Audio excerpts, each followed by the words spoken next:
एक स्टूडेंट जो रोज 10-12 घंटे पढ़ाई करता है, जिसकी माँ अपने गहने गिरवी रख देती है, जिसके पिता अपनी जरूरतें छोड़ देते हैं, वो सिर्फ एक उम्मीद में जीता है कि एक दिन सरकारी नौकरी मिलेगी। लेकिन अगर एग्जाम पर ही सवाल उठने लगे तो सिर्फ एक पेपर लीक नहीं होता, भरोसा लीक हो जाता है। और आज झारखंड का युवा इसी भरोसे के लिए सड़कों पर खड़ा है। लेकिन कहानी यही खत्म नहीं होती, क्योंकि 6 अगस्त को जो होने वाला है वो इस पूरे आंदोलन की दिशा बदल सकता है। इसीलिए वीडियो को अंत तक जरूर देखिएगा दोस्तों। नमस्कार, मैं हूं कन्हैया त्रिपाठी और स्वागत है आपका हमारे चैनल जनजी की बात पर। झारखंड में जेपीएससी और जेएसएससी के एग्जाम्स को लेकर स्टूडेंट ने गंभीर आरोप लगाए हैं। स्टूडेंट के आरोप है कि रिक्रूटमेंट प्रोसेस में धांधली हुई है और कुछ एग्जाम्स को लेकर पेपर लीक के भी सवाल उठाए गए। इसी को लेकर रांची में कई दिनों से स्टूडेंट प्रोटेस्ट कर रहे हैं।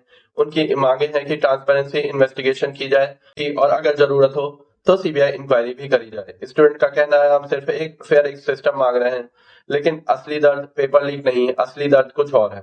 तो जो एक स्टूडेंट सुबह 5 बजे उठता है, त्योहार छोड़ देता है, दोस्त के साथ घूमना छोड़ देता है, वो लाइब्रेरी में बैठा रहता है, कभी कोचिंग की फीस के लिए ओवर टाइम करता है, कभी माँ अपनी ख्वाहिश छोड़ देती है, और ये सब सिर्फ एक उम्मीद में कि एक दिन सिलेक्शन हो जाएगा। लेकिन जब एग्जाम पर ही सवाल उठ जाए तो सिर्फ रिजल्ट नहीं रुकता, एक पूरी जनरेशन का भरोसा ही हिल जाता है।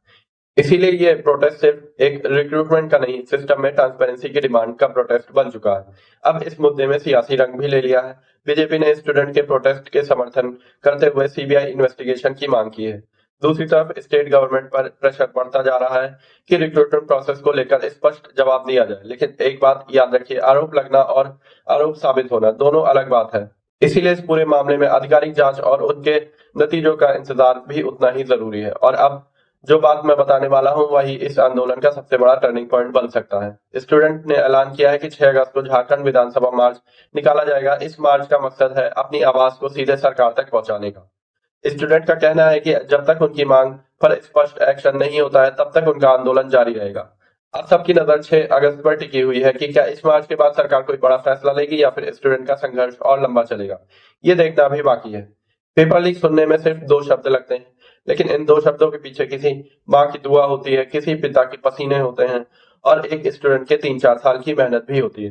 पेपर लीक का सबसे बड़ा नुकसान क्वेश्चन पेपर का नहीं होता, सबसे बड़ा नुकसान भरोसे का होता है। और जिस दिन युवा का सिस्टम से भरोसा उठने लगा, उस दिन सिर्फ एग्जाम नहीं, देश के फ्यूचर भी सवालों के घेरे में आ जाते हैं।